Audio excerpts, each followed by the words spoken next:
Ministry of Finance of the Republic of Ghana, the International Monetary Fund, the Bank of Ghana of the Republic of Ghana have jointly invited you to a quick press briefing.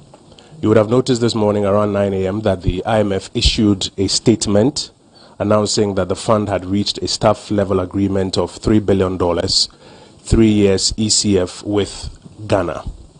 The purpose of this press briefing is to provide some more detail on that statement, and we'll limit our conversations to that this morning.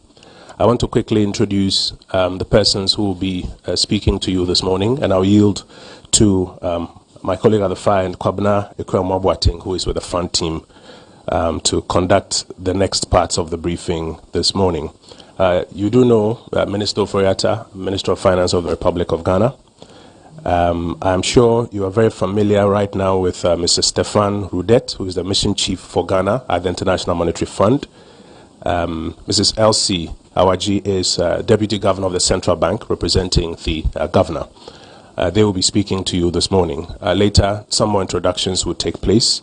But I want to, at this point, invite Kwabena Ekwuamwabuating, who is with the IMF team, to take us through the rest of the activities this morning. And then we'll come back to conclude when we are done. Kwabena. All right. Thank you very much, Minister. Good morning to everybody here and those joining us online. My name is Kwabena Ekwuamwabuating. I am a communications officer at the IMF. So today we are here for a joint press conference with the IMF, the Ministry of Finance of Ghana, the Bank of Ghana, on the conclusion of the IMF mission to Ghana.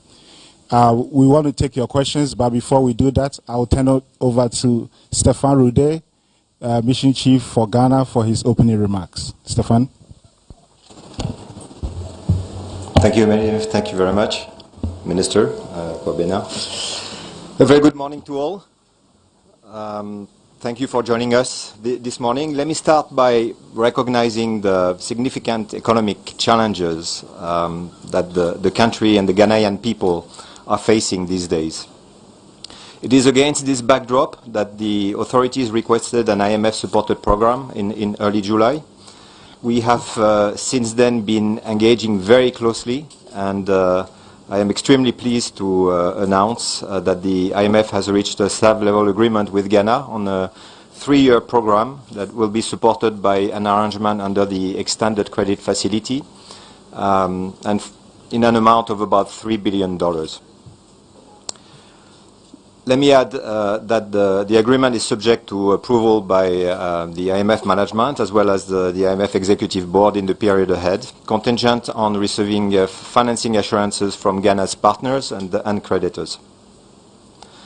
The Ghanaian authorities have committed to a wide-ranging economic reform program which builds on the government's post-COVID-19 program for economic growth, the PCPEG, and a program that tackles the deep challenges facing the country. Before we take your questions, I'd like to highlight some of the key elements of the program. It includes reforms to ensure the sustainability of public finances, and to do so, the government will implement policies that lead to a reduction in the fiscal deficit by enhancing domestic revenue mobilization and by streamlining spending. The government also announced a comprehensive debt restructuring.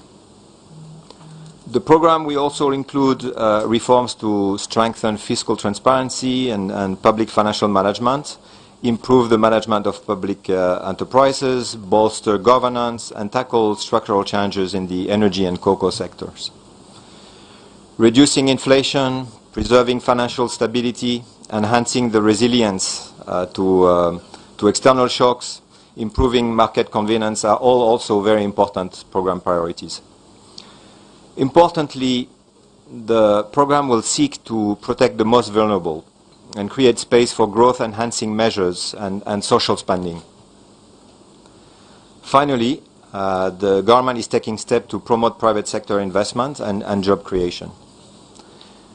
Before I turn to the Honourable Minister, I'd like to thank him and Bank of Ghana Governor Addison and their teams, many of whom are represented here today, as well as representatives from the various government agencies we have interacted with. I'd also like to thank Parliament's Finance Committee and all the private sector, trade union, civil society representatives we have been engaging with over the past 6 months. Thank you.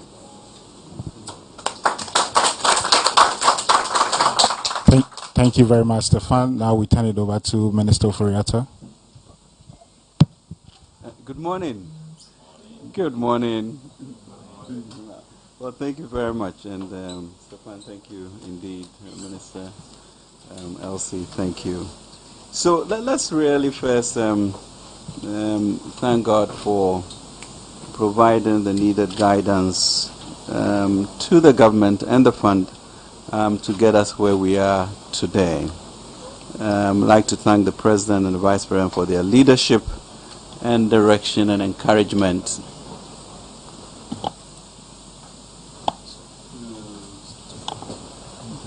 through this period. Let me also... Why is the mic favoring the IMF?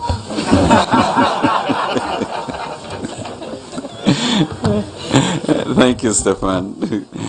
But let me truly express appreciation to the IMF in general, and in particular to the IMF Managing Director and Management, Stefan, IMF Mission Chief to Ghana, Leo Medini, and the indomitable spirit of the team that's been with us throughout.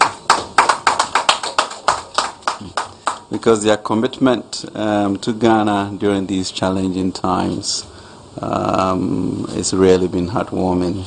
And truly, I thank you for your leadership, Stefan. In addition, I also like to express deep appreciation to key stakeholders. Stefan mentioned a few of them, including Cabinet, Parliament, the faith-based organizations, the CSOs, members of academia, for their invaluable contribution to the preparation of the post-COVID-19 program for economic growth, the PCPEC, which has underpinned the IMF program negotiations. And last but not the least, express my sincere appreciation to Governor Addison and the leadership of Elsie and Maxwell and the team that works with them. It's been a collaboration that truly, I think all of our staff have appreciated what we can do when we speak the same language and work, in the same direction. Sacrifice during this period and the entire process has been really ennobling in a sense. So to give you a bit of a context, a lot of work indeed has gone on behind the scenes for, I guess, 5 to 6 months when government formally announced its intention to engage the fund for a supported program to enable us to reach a staff-level agreement before year-end, which looked like an impossible task. Because as Stefan mentioned, these are really grave times in a very difficult economic environment. But this now, today, paves the way for the IMF's management and executive board to approve Ghana's program request early, hopefully, next year. Since the announcement on 1st July 2022 to formally engage IMF for an IMF-supported program, there have been 3 rounds of negotiations with the IMF interspersed with a number of virtual meetings in between to ensure both the government of Ghana and the IMF teams worked around the clock to get the SLA by end December 2022. In fact, I think Stefan and I talked about it, that it wasn't a mission visit per se, because the mission was on from July 1st to now. And that really, thank you guys for that commitment. Against the backdrop of the staff programs, let's be clear that we are, Ghana, indeed blessed to conclude this SLA within this period. So In recent times, this is quite historic in terms of the speed in which we have come to this. And if we look also at the path that Zambia, Chad, and Ethiopia have gone to, we can see that this is quite a miracle in its making, and really to thank the fund for the commitment and dedication that have come through this. So the government and IMF teams, have really sacrificed to be here, and the team behind all of this, the staff, once again, at BOG, and the staff at the Ministry of Finance under the leadership of Patrick Nomo, has been phenomenal, and we thank them for this. Key to this has also been our two deputies, Abner and John, and also Charles, who left us. Just lots of work has gone into this. So the key deliverables over the period include the preparation of the PCPEC program, medium-term macroeconomic framework, debt sustainability analysis and debt management strategy, structural reforms to address structural bottlenecks, improve competitiveness and promote efficiency and effectiveness, a memorandum of economic and financial policies, and an agreement on prior actions which are expected to be completed before the fund goes to the board. All of this indicate that Ghana stands ready to complete all the prior actions before this is successfully done, certainly within the first quarter of next year, looking at the end of January, if we can push it as we have done this one. So we are committed to the program as a whole, and we will do our part to make it happen. The SLA is only one aspect of the approval process. More is yet to be done to secure IMF management and board approval, and that is what we, all of us as Ghanaians, should work to ensure that we go through. Key fiscal measures, structural reforms, and the medium-term macro-fiscal framework in the 2023 budget are aligned with the IMF-supported program. It is therefore crucial that we receive support from all stakeholders, especially Parliament, to ensure that the 2023 budget, including all revenue measures, are passed and not return to last year's experience that we had. And the creditors also to ensure a successful debt operation. So even as we engage the domestic in the exchange, we'll be looking for our discussions with the bilateral partners and also with our bond investors. And we expect to get through that so that we'll conclude with the fund and the board. Truly, the eventual conclusion of the program will assist us in our efforts to restore stability, tackle inflation, and strengthen our currency. That is why the various ingredients of the program should be supported by all Ghanaians and all stakeholders. We can only get to the IMF board if we get sufficient commitment from our creditors in support of the debt operation. The 2023 budget is anchored on increasing domestic revenue mobilization effort by 1.2 percentage points of DGP.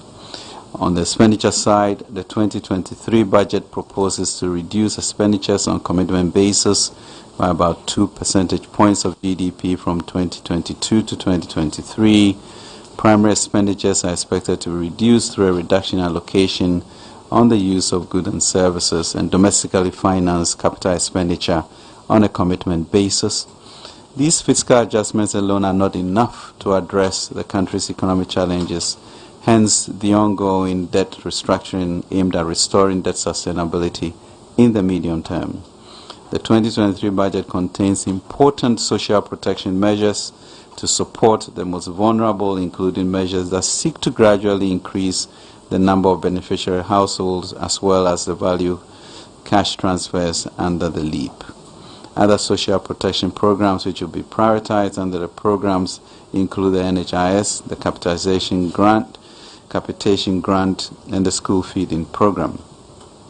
A key part, as Stefan mentioned, is also private sector engagement. As we look through austerity and ensure that we have social protection, the drive for growth should not be forgotten, and the PCPEC is key to that. We are optimistic that the 2023 budget adjustment strikes the right balance between determination and pragmatism. Already the economy is responding positively to the news of Government of Ghana and the IMF reaching an SLA, and we are eager to leverage this momentum at the very moment when the IMF Executive Board approves the program request.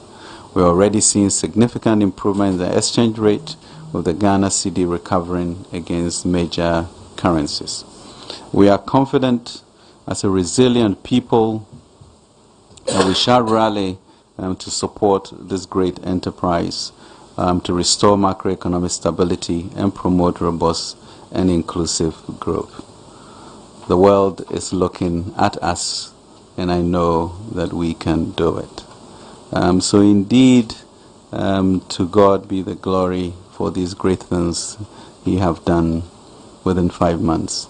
I'm certain that He who began the good work will continue until it is finally finished. The greater things I believe He will do, and let us all gather the harvest with joy. These indeed are both times for a Joseph recovery and also a Nehemiah rebuilding. Let's continue with courage, a spirit of love for each other, and self-discipline to go through this program. Thank you, and may God bless our nation, Ghana. Well, thank you very much, Minister.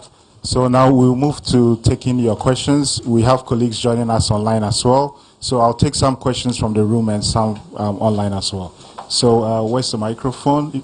So I'll call first 3 people to come to the microphone. So you, lady there, Cooper, and then you. Yes. So first 3, please, to the microphone.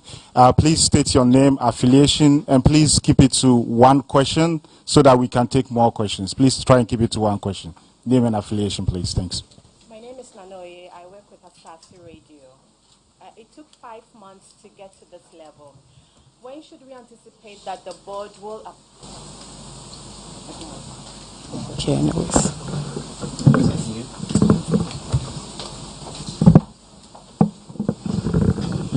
Okay. All right. My name is Nanoye Ankra. I work with Asasi Radio. It took 5 months for us to get to this level. When should we anticipate that the board will approve this deal? And I want to know how long it would take after that for the money to hit Ghana's account. I wish I had an opportunity for another question. But... All right. Thank you very much. So, hello. My name is Joshua from the Business and Financial Times. I want to find out how concerned is the fund with regards to resistance that which the domestic debt exchange has faced currently, and how critical is it in terms of the approval from the management and the executive board? All right, thank you. All right, thank you, Joshua. Hi, Cooper Invin from Reuters.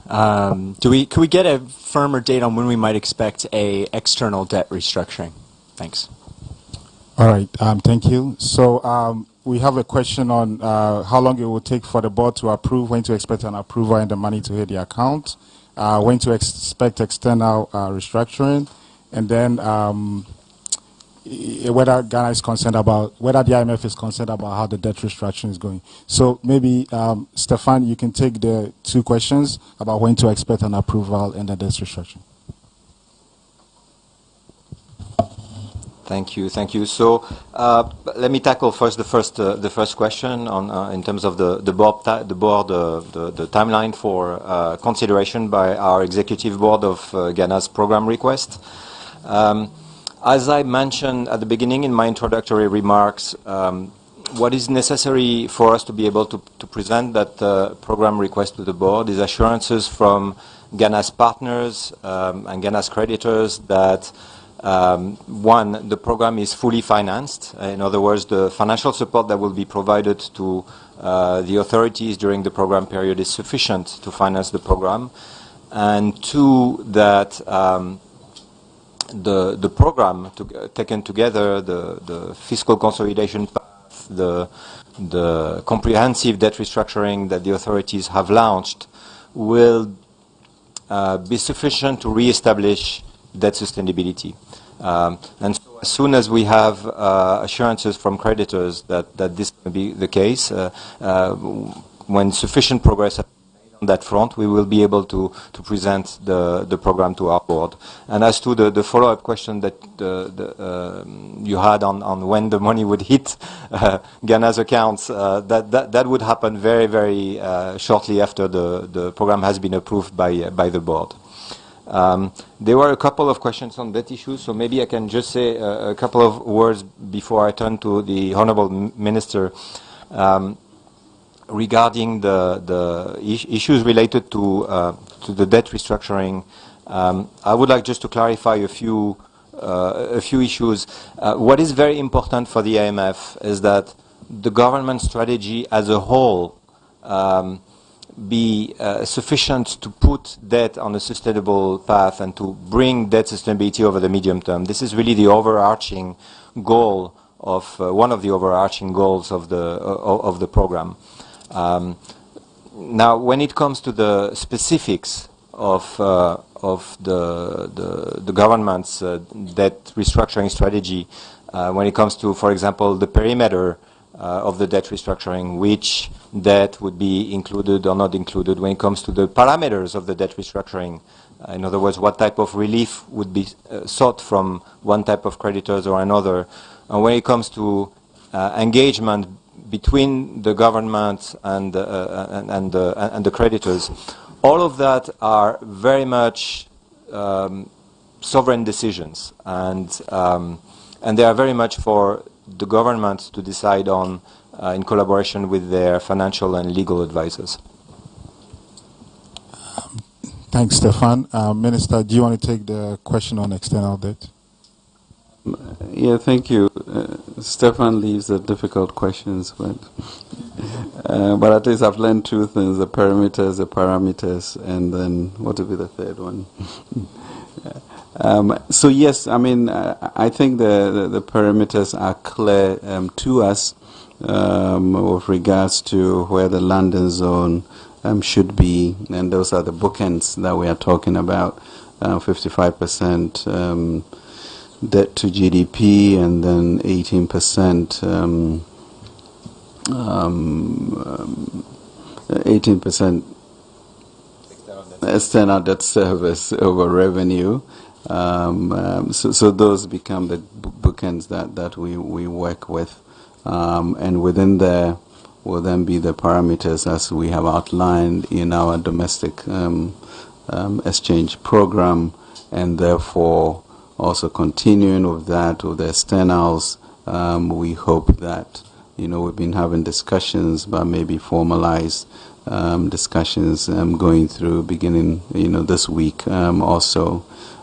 So that's a trajectory that we are looking at. But I think for all of these three partners with the debt operations, is really the lift that we have of this SLA, and therefore all of us doing our part to make sure that this confidence is built on, and we move on to create the macro stability, and that would then ensure that we all participate in a much stronger Ghana. So yes, the challenges that we'll have, we're going to have challenges with the parameters that we unfold for each of these groupings, and the issue for all of us is a commitment to end this crisis in a way, and so we'll have I expect that we'll have positive discussions, and as always move to a solution that will ensure that we remain within the landing zone that has been ascribed. Thank you. Thank you very much, Minister. I'll take another round of questions. Gentleman in the back there. Sorry. And then a gentleman here. Let's pick somebody from the middle. Anybody in the middle there? And I see George. George as well, please. Please state your name, your affiliation, and please keep it to one question. Thank you. Thank you so much. My name is Sani Abdurrahman. I work with Media General. My question is to Minister Ken Ofori-Atta. Looking at the agitations emerging since the announcement of the debt exchange program, are you in any way considering any sort of adjustment in the program, and what will be the implication? Thank you. Thank you. Yeah, should come down. Okay.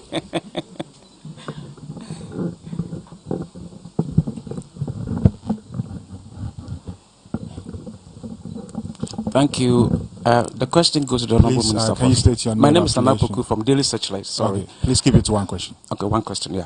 Honourable Minister, yesterday the TUC had a press conference, and they did indicate that they are not going to ascribe or subscribe to, one, the pension funds mustn't be touched by government whatsoever. Two, that they don't also want to hear anything about freezing of employment in the public sector, because they think that that will not inure to the benefit of their members. And then three, they said the tax regime that they want to implement is not in their favor because it will impoverish the workers. And they also say that some of the conditionalities of the IMF are so inimical. How would you react to such a statement from the TUC? Thank you very much. Thank you. Yes, we'll take you, and then we'll take George as well. Good morning. Please, my name is Akonobo Nana Boadu, and I'm with Movement Television, an affiliate of Ultimate Multimedia. Please, my question goes to the Finance Minister.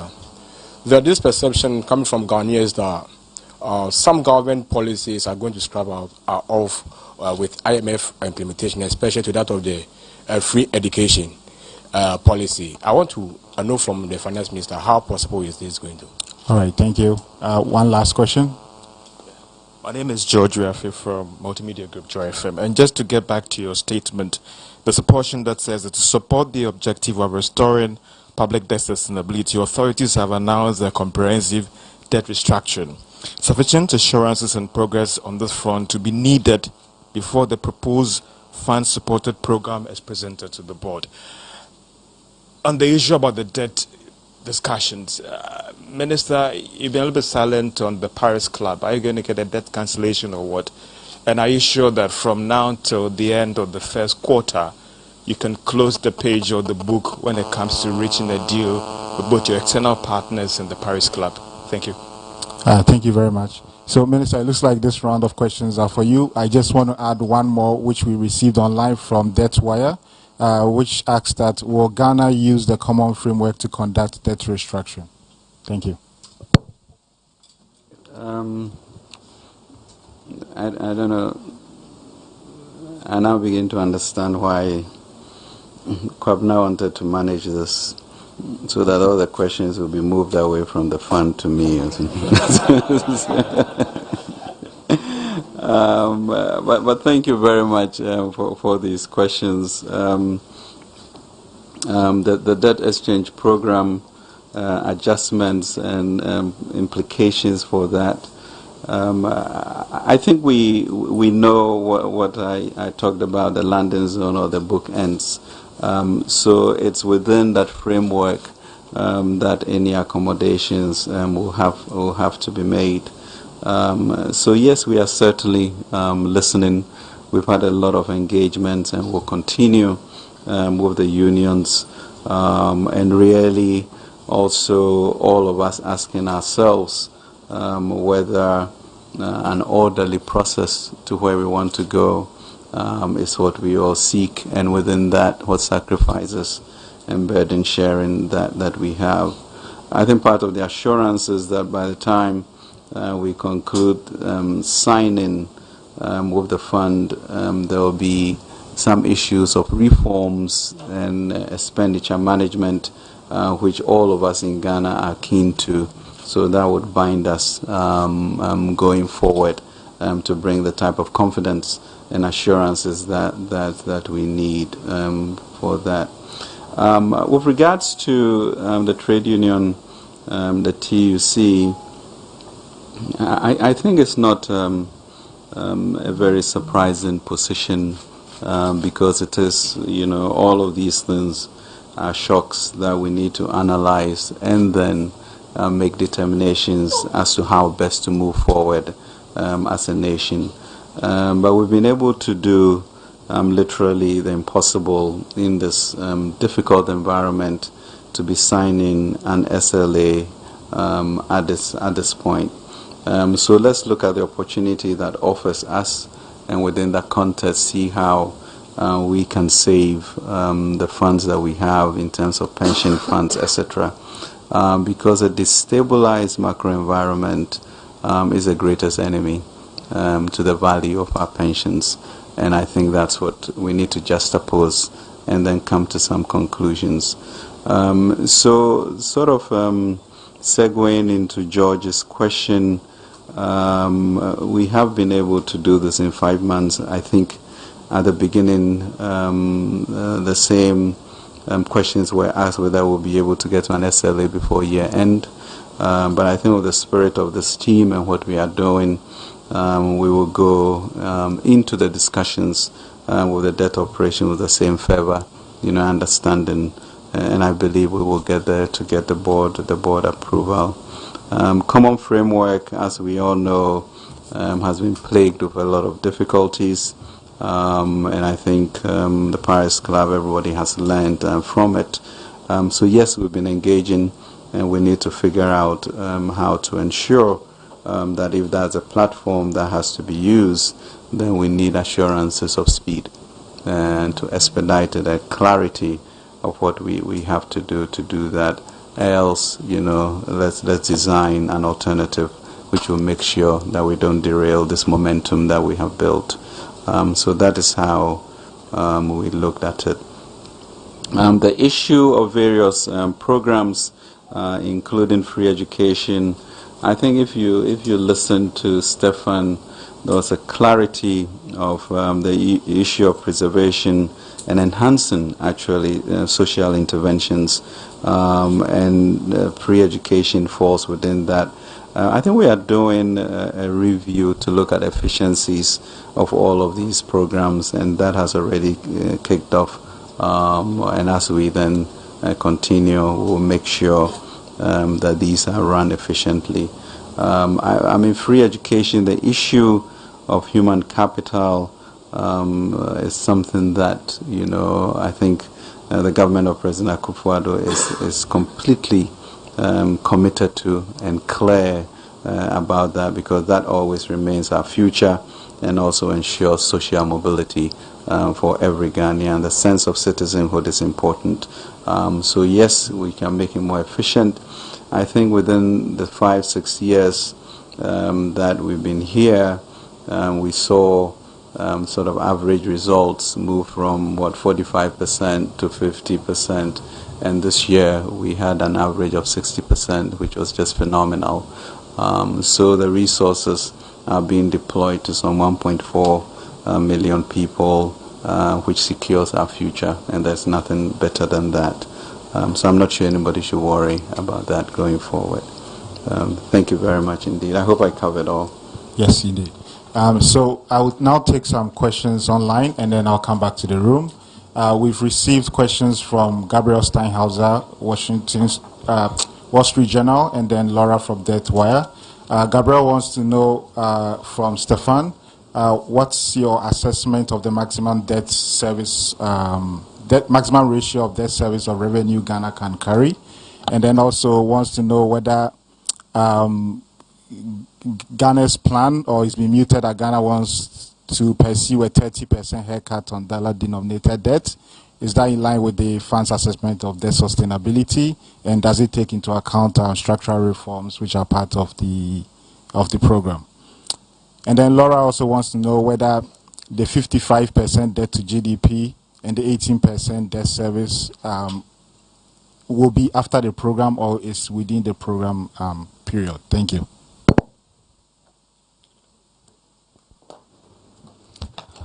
Thank you. So still quite a few questions on debt issues. I think maybe to step back and to explain a little bit under what framework we are working and what has guided our discussions and what has guided also the government's goals when it comes to re-establishing debt sustainability over the medium term. We are working within the framework of what we call the IMF and World Bank low-income country debt sustainability framework. This is what has been used over the years to assess debt sustainability in Ghana, but also lots of other member countries of the IMF. And in the case of Ghana, as the minister mentioned, but also, in fact, His Excellency the President just a few weeks ago when he addressed the nation and talked about these debt objectives, two of the key ratios that we feel would be consistent with re-establishing debt sustainability are this 55% NPV of total debt to GDP and this 18% of external debt service to revenue. So just to respond to the first question on the debt service, a level of debt service that is consistent with sustainability, this is the 18% that we are looking at. Then there is a question about the time frame or the horizon that we have in mind. So this is not something that could possibly be achieved immediately at the time of program approval. What the government is seeking to achieve is to put debt and public finances on a path so as to achieve these objectives over the medium term. So not immediately, but over the medium term. Did I respond to all questions? No, there was also the question about the speculations in the press as to the haircuts on external debt. I would just go back to refer you again to what I mentioned in my the response to a previous question. Anything that has to do with the perimeter of the debt restructuring, of the government's debt restructuring strategy, the specific parameters and interactions with the various groups of creditors and the government, all of these are really sovereign decisions, and for the government to decide on in collaboration with their advisors. Thank you, Stefan. We'll take another round of questions. So let me start from there, gentleman there. Somebody from the middle, lady in the back, orange, and then on the far right. Thank you. Please limit it to one question. As usual, your name, your affiliation, one question, please. Okay, thank you very much. My name is Adam Kujo. I work with Star FM here in Accra. So this is to the IMF. In your statement, you said you were going to employ a strong reform program that aims at restoring macroeconomic stability and debt sustainability. We've seen a lot of focus on the debt sustainability. When it comes to the micro, there's been a lot of conversation about how much we need to make some expenditure cuts to our budget. My question to the fund is that, looking at government's budget, are you satisfied with the level of cuts? And do you think that some more cuts needs to be done to ensure that we have that macroeconomic stability? And a quick one, please. This will be like the 17th or 18th time the countries come to the fund, and we say we are putting in reforms that will make sure that we have a robust economy. What different thing is happening now to ensure that Ghana will not have to come back here in the next 3 or 4 years seeking some relief from the fund? Thank you. Thank you. Next questioner. Please keep it to one question. My name is Stella Jejom Sugli. I work with Ghana Web. And so my question will have to do with the revenue measures that the government is putting in place to at least hold up before the IMF funding is secured. Because last year we were told that the e-levy was going to generate a lot of revenue, but it faced a lot of resistances and then it was not able to meet the proposed target. So as the VAT that government introduced into the 2023 budget is being debated in Parliament and all of that, how is government going to hold up until we receive funding from the IMF? And a quick one. So there's data that government would have to pay about 3.5 billion in loan repayments and interest in the coming year, and that's a bit higher than the money we are expecting from the IMF. How is government going to be able to do all of that? Thank you. All right, thank you. Hello, good morning. My name is Francis Into. I write for the Ghana News Agency. Since the announcement of the engagement with the IMF, one thing that's come out is that individuals are going to be exempted from any debt sustainability. On the grounds, people are really not receiving the funds that are due them. The government has given numerous assurances that their funds are not going to be touched, but people are getting their funds being touched by various financial institutions. Beyond the assurances, what is the government doing to ensure that people really get their investment returns? Thank you. All right, thank you. One last question. Thank you very much. My name is Akol. I report for Bloomberg. Honorable, your Financial Stability Fund is estimated at 15 billion cedis. That is just a little over $1 billion. And it doesn't seem substantial enough. Do you plan further support on that? And do you think that if we were to up it, you may get a bit more buy-in from debt holders? Thank you very much. All right, thank you very much. So we basically have two sets of questions. So Stefan, if you could take the questions on the budget and also revenue measures in the program. And I will defer to Minister Oforiatta and perhaps Deputy Governor on the questions of the Financial Stability Fund and then also individual investors. Thanks. Thank you. So I will start with the revenue questions, and I'd say that raising revenues and increasing domestic revenue mobilization is really a key objective of the program, but it's really a key objective of the government's program. And the reason why it's very important for the government to do that is first to underpin debt sustainability going forward, to have a stronger revenue base to be able to service the debt. Two, it is also very important to generate space in the budget going forward over the medium term for increased expenditure that are very important for growth and for social spending. So all of these are key objectives of the program, to create space for this type of very, very important spending over time. Now, when it comes in, so yes, if it needs to be enhanced, it will, but I think in Jamaica, it was not even taken up at all, even though it brought a sense of confidence to the market. So we expect that.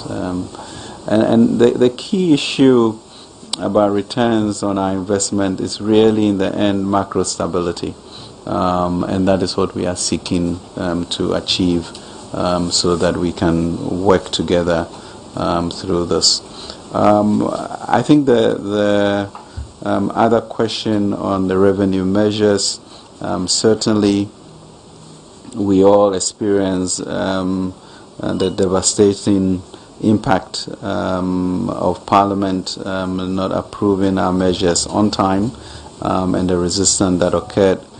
We pray that with this work that the executive have done to bring the SLA so quickly to us, will also contribute a bit to make sure that we're on the same page and continue with the sense of stability and confidence that is emerging.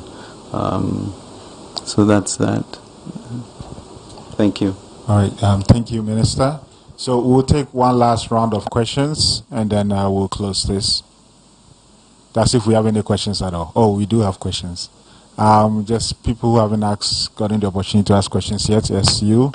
I'm trying to see those in the back. They also, so they can get opportunity. Gentleman in the back, and then Maxwell. Yes. No, gentleman in the white, and then yes, you can also. So we have 4 questions. Thanks. All right. Please, name, affiliation. Please keep it to one question. All right. My name is Mark Byron with UTV. My question goes to the Minister. The issue of fiscal discipline is a major concern for Ghanaians. For them, mostly, they think the government has not been good at using the state's money. This $3 billion that is coming, what is assurance that, just as you are saying, is going to turn the economy around? Are we assured of this? Thank you. All right, thank you. Next person. Thank you. My name is Alfredo Kanse. I work with Media General. I want to find out from the Minister why the various stakeholders were not engaged before this debt exchange program was launched. That's one of their major concerns. Why this was a surprise to them, first of all. So now that you're going back to them to now consult them after the announcement, how sure are you that they're going to support this? And why are individual bondholders exempted from this program? I want to find out. Thank you. All right, thank you. Next person. Hello, my name is Maxwell Adumbile from Graphic. I don't know if the question on when the external debt restructuring will commence, whether the answer escaped me or the answer wasn't given. If you can clarify that, Minister. And then on the issue of the Stability Fund, I want to get a comment of or the position of the fund on it. And then once the World Bank is here, they can tell us what they think of it and if they have any commitment to make. Thank you. Yeah. Okay, thank you. So just an add-on to his question about the external debt. We're asking what form would the external debt restructuring take? We want to have an answer to that. And again, my friend asked the question, but we didn't get an answer. This will be the 17th time Ghana is coming to the IMF. Why is it that anytime you leave us, we are not able to walk on our own? We have to come back to you for the same things you helped us get out of. Why isn't the fund worried about why we quickly run back to you when you leave us to walk on our own? All right, thank you very much. So I think let's start with that question since you didn't get the answer the first time. So Stefan, if you could start with what's different about this program and then also talk about the other issues. Thanks. Thank you. So I think, throughout the past 6 months, our engagement with various stakeholders, civil society and others, and with the government also, it was very clear that one of the objectives of this program should be to make the economy more resilient to shocks. Yeah, because the solution to what you are raising here of the recurrence of IMF programs, the way to deal with this is just to make sure that the economy becomes more resilient. And it is certainly a key objective of the program, and how that would be achieved under the program is by implementing reforms that aim at tackling the underlying structural weaknesses that make the economy less resilient to shock. So this is really a key objective of the program, and this is why I referred to at the beginning in my introductory remarks to a wide-ranging reform program. Just a quick comment. I believe there was a question addressed to us on the Financial Stability Fund and our views on this. We are very supportive of the initiative, of course. The more safety nets there are to preserve financial stability, the better. And so we think it is a very good initiative. And I would like to take that opportunity actually to encourage partners to support the government of Ghana in this endeavor. But another aspect that is important, also related to a previous question, is that this is not the only tool to deal with financial stability, preserve financial stability, and bolster confidence. The regulators also have at their disposal a number of tools that can be deployed, and I would refer you to the statement that the Bank of Ghana has issued last week in this respect, and we are also very supportive of all of these initiatives and policies that are being put in place to mitigate the impact of the domestic debt exchange. All right, thank you, Minister. Thank you very much indeed, and thank you for your questions.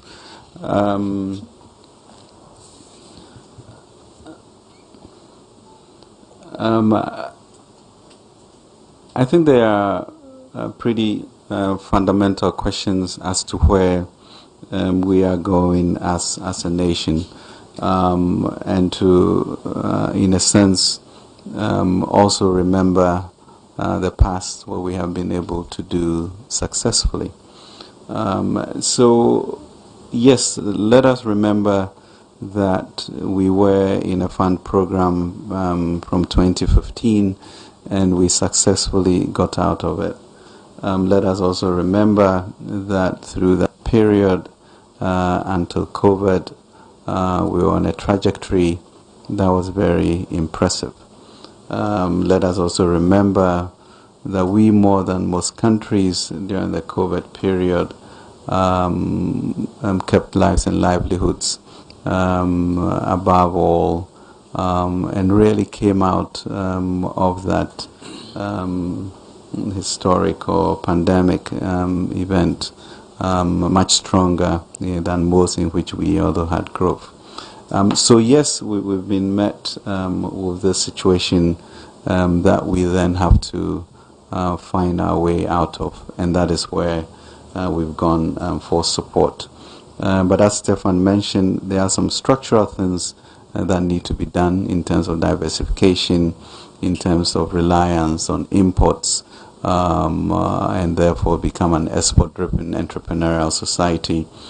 So I think last week, Friday, if you watched the media, I actually went to launch a 10,000 hectare rice production and agriculture project of our export enclave, following the president's charge that we should become self-sufficient and actually even export these products like poultry, rice, tomatoes, maize, etc.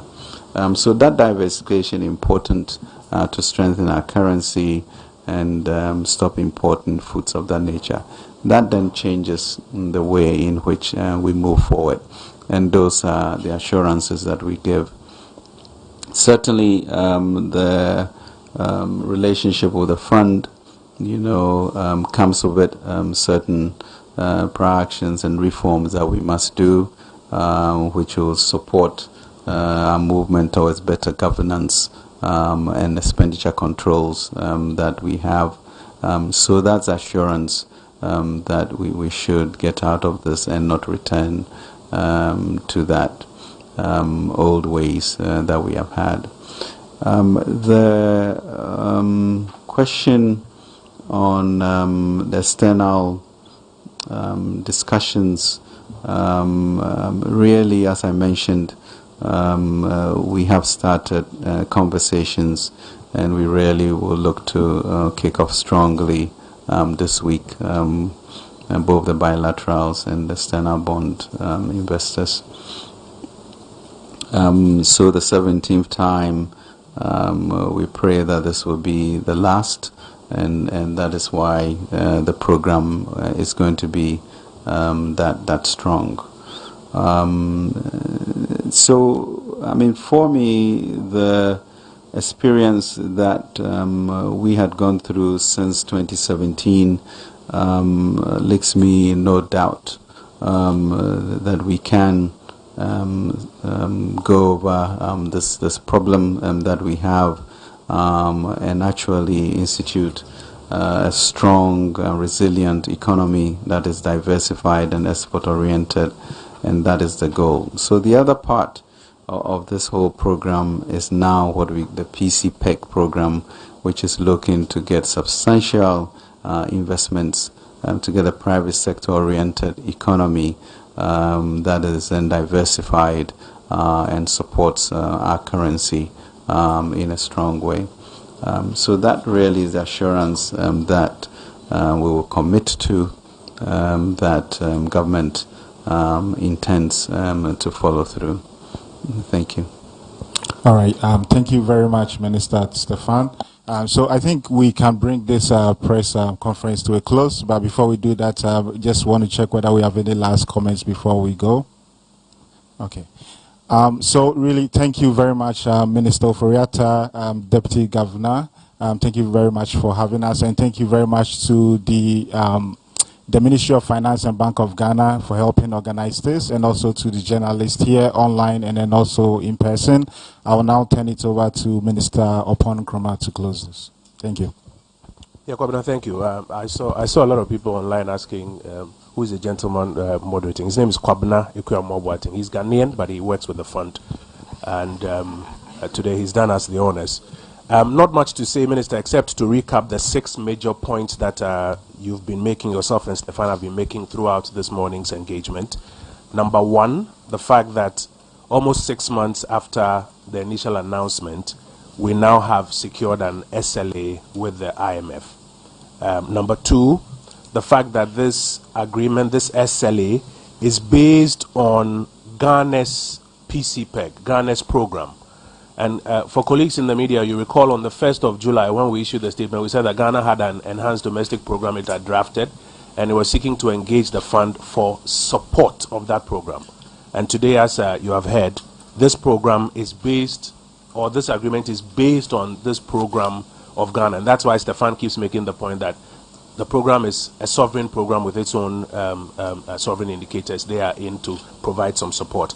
And if you read the second paragraph of the IMF statement, they describe it as a strong reform program. I encourage you to read and share the statement with your audiences. Number 3, Minister makes the point that this is not the end of the road. A lot more work needs to be done, but it will require the same speed, seriousness, and collaboration that has enabled what has happened in the first 6 months to continue and to get to the end. And number 4, I want to stress this as a 4th point. Minister and Stefan both make the point that all hands are required on deck so that the things that need to be achieved, i.e. the prior actions, can be successful for us to get a successful board meeting eventually. That includes the revenue measures, the debt operations, the expenditure rationalization efforts that are being talked about. But colleagues in the media, just like you have done with us and for us in times past, you need to help encourage the country for all hands to be on deck so that we can succeed together. And finally, if I got it right, Minister, as we are talking about stability and restored growth, these are the things that we all have to do together so that we can achieve that stability and restored growth. Minister, I don't know if I've captured it well for you. I think you have. That's your job. But truly, I mean, in conclusion, you know, we are committed to doing this 24/7. We are committed to ensuring that we put Ghana in a strong place, and we are confident that the Lord will lead us to that successful conclusion. Thank you very much. Thank you very much, colleagues. Wish you all the best.